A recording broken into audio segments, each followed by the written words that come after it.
Hello guys! Hello Libra! Welcome dito sa aking channel Libra.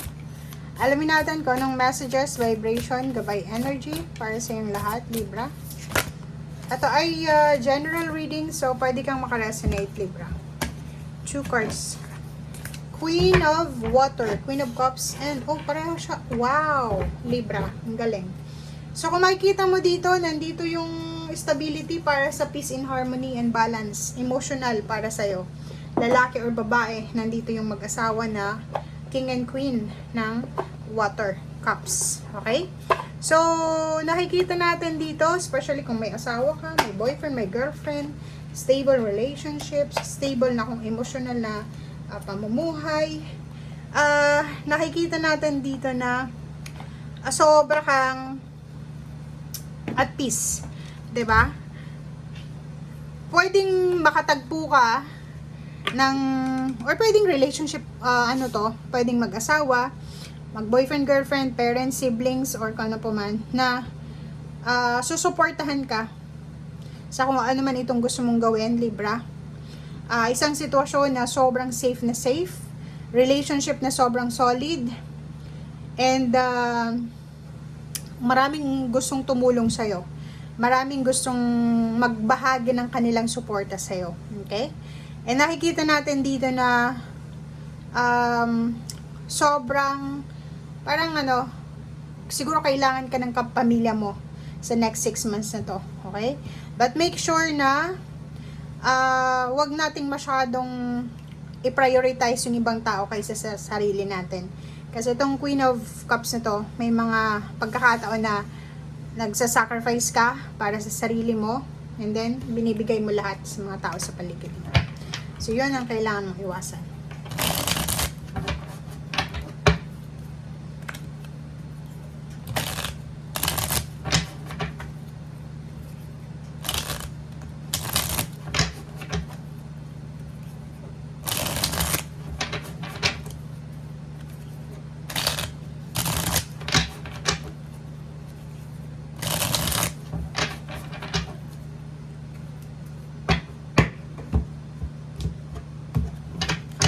Okay. Second deck. 5 of Air. Okay, so sabi ng brasser dito, Libra,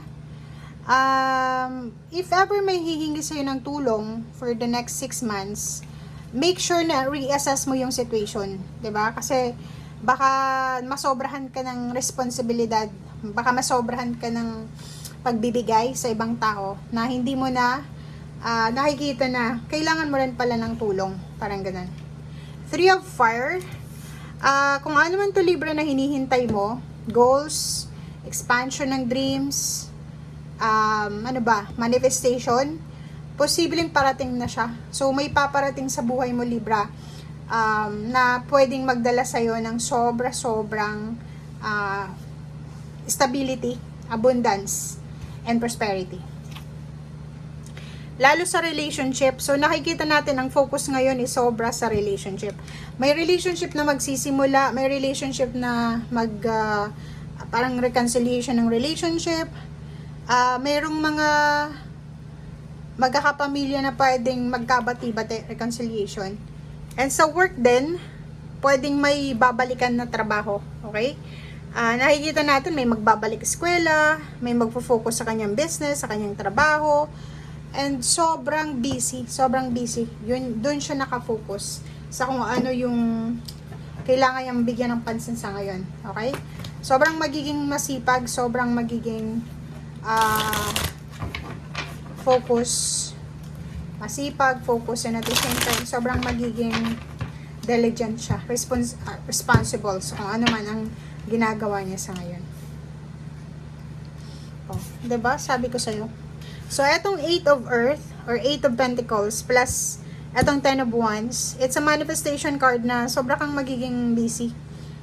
Sobrang pagod din to nadala sa'yo. So, ingat-ingat ka kasi hindi lang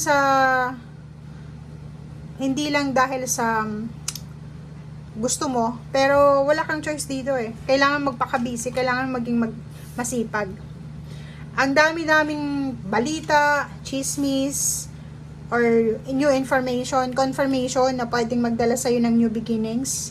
Pero mas nakikita ko sa'yo dito, mas pinapaboran mo yung dati. Okay? Like for example, may nag-offer sa'yo ng trabaho. Okay? May nag-offer sa'yo ng trabaho. May kasalukuyan kang trabaho, tapos may nag-offer sa'yo.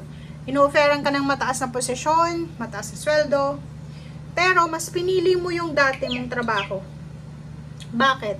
Kasi, natatakot ka na baka yung trabahong ino-offer sa'yo na bago ay hindi siya stable. So, sabi ng baraha sa'yo dito, hindi pwedeng magkamali ka. So, make sure na bago tayo gumawa ng decision making, lalo na sa mga offers na yan, pag-isipan yung mabuti. Okay? Kasi, ikaw yung magiging kawawa dyan. Okay? Sayang yung opportunities Diba? So, kung makikita mo, may 0 the Fool, may 10 of Wands, and sinasabi ng baraha sa'yo dito na may pagkakataon dito na magbago yung takbo ng buhay mo. Financially, emotionally, parang ganun. Sabi ng baraha din sa'yo dito, konting tiis na lang. Parating na yung selebrasyon na para sa'yo. Okay? Sinasabi ng baraha sa'yo dito na may kailangan kang panindigan. Kailangan mong ipaglaban, kailangan mong panindigan, kailangan mong maging determinado. Yun na nga, eto. Pwedeng posisyon sa trabaho yan. Like, gusto mong ma-promote, tumaas yung posisyon mo sa trabaho. So, kahit may nag-o-offer sa ibang company, mag-i-stay ka pa rin dito sa old company mo. Parang ganun. Diba? 7 of Water, maraming choices Sabi ng baraha sa'yo, maraming choices, maraming kang pwedeng pagpilian, Focus ang kailangan. Focus, motivation. Sabi ng baraha sa'yo dito, hindi ka dapat nagpo-focus sa ngayon. Dapat yung binibigyan mo ng focus is yung future. Parang ganon. Kasi ang nakikita natin dito, masyado kang takot. Natatakot ka sa kung ano yung pwedeng mangyari sa ngayon. Ang nakikita natin dito, may mga libra na, yun, ang daming offers nyo, nag-o-offer sa inyo ng relationship or money or career, additional income, pero nire-reject nyo Kita mo to? Pinupost mo hinaharangan mo. Okay? Kasi feeling mo, kontento ka na sa kung anong meron ka sa ngayon. Feeling mo, hanggang dyan ka na lang. Which is nagkakamali ka. May iba dito, literal, like, nasa Pilipinas sila, mababa lang yung sweldo, pero kontento na sila. May mga offers papuntang abroad, maging OFW, pero nire-reject nila. Comment down below if you're resonated. Kasi may 7 of Water dito, ang dami mong pinoprocrastinate ang dami mong kinakatakutan, ang dami mong mga hindi gusto. Okay, so thank you guys, and see you again. Bye!